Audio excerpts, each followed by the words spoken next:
Corona महामारी ने जितनी तेजी से समूचे विश्व को अपनी जकड़ में लिया है, क्या उतनी ही तेजी से ये महामारी टल जाएगी?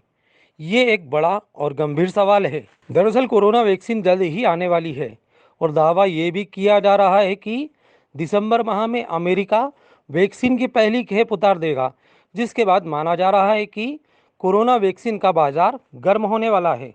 बता दें कि दुनिया के 750 करोड़ लोगों को वैक्सीन दिए जाने का काम बड़े पैमाने पर शुरू होने वाला है और अलग अलग देशों द्वारा तैयार की गई वैक्सीन की सफलता की दर को लेकर कई दावे भी किए जा रहे हैं। आइए जानते हैं कि कौन सी वैक्सीन कितना फायदा पहुंचा सकती है। हालांकि सवाल ये भी उठ रहा है कि कोई भी वैक्सीन निर्माता देश 100% दावा नहीं कर रहा है। अमेरिका की फाइजर वैक्सीन को लेकर दावा किया जा रहा है कि वैक्सीन 95% तक प्रभावशाली है। वहीं अमेरिका की मॉडर्ना 94.5% तक प्रभावशाली होगी। इधर रूस द्वारा स्पुतनिक वैक्सीन को लेकर 95% तक सफलता का दावा किया जा रहा है।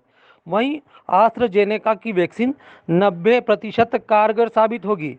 इधर भारत में बन रही कोवैक्सीन के 60% तक सफल होने का दावा भी किया जा रहा है। जानकारी ये भी सामने आ रही है कि जल्द ही दुनिया के 750 करोड़ लोगों को वैक्सीन दिए जाने का काम बड़े पैमाने पर शुरू हो सकता है। अलग अलग देशों द्वारा निर्मित की जा रही वैक्सीन की कीमत के आंकड़े भी सामने आने शुरू हो गए हैं। जहां फाइजर वैक्सीन का एक डोज करीब 1400 रुपये में उपलब्ध होगा, तो मॉडर्ना वैक्सीन सबसे ज़्यादा महंगी होगी, जिसकी कीमत 4000 रुपये प्रति डोज आंकी जा रही है।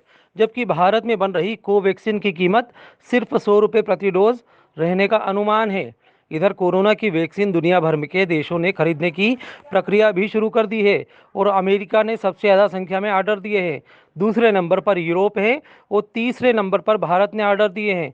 भले ही सभी देशों ने ऑर्डर देना शुरू कर दिए हों, बावजूद इसके सभी देश अगले एक वर्ष में सिर्फ 25% लोगों को ही वैक्सीन दे पाएंगे। माना जा रहा है कि पहले चरण में कोरोना की वैक्सीन स्वास्थ्य कर्मियों को मिलेगी, दूसरे चरण में सोशल वर्कर्स को, तीसरे चरण में 65 वर्ष से अधिक उम्र के लोगों को और चौथे चरण में आम जनता को वैक्सीन मिलेगी।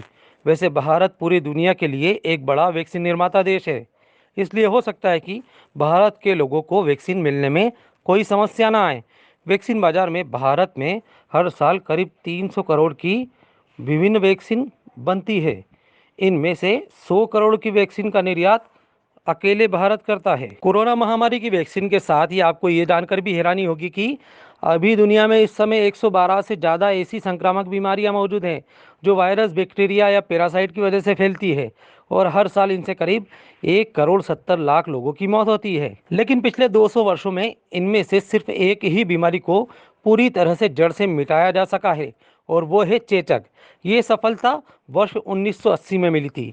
इसके अलावा इंसानों को होने वाली ऐसी कोई संक्रामक बीमारी नहीं है जिसे जड़ से खत्म करने का दावा किया गया हो। आमतौर पर एक वैक्सीन को तैयार करने में 5 से 10 वर्ष लग जाते हैं। पोलियो की वैक्सीन तैयार होने में 47 वर्ष, चिकन पॉक्स के खिलाफ वैक्सीन बनाने में 42 वर्ष और इबोला की वैक्सीन तैयार करने में 43 वर्ष लग गए थे। एड्स, जिसके संक्रमण का पहला मामला वर्ष 1959 में आया था, आज 61 वर्ष बीत जाने के बाद भी इसका इलाज नहीं ढूंढा जा सका है। लेकिन कोरोना की वैक्सीन अकेली ऐसी वैक्सीन है जिसे 10 महीने में तैयार करने का दावा किया जा रहा है।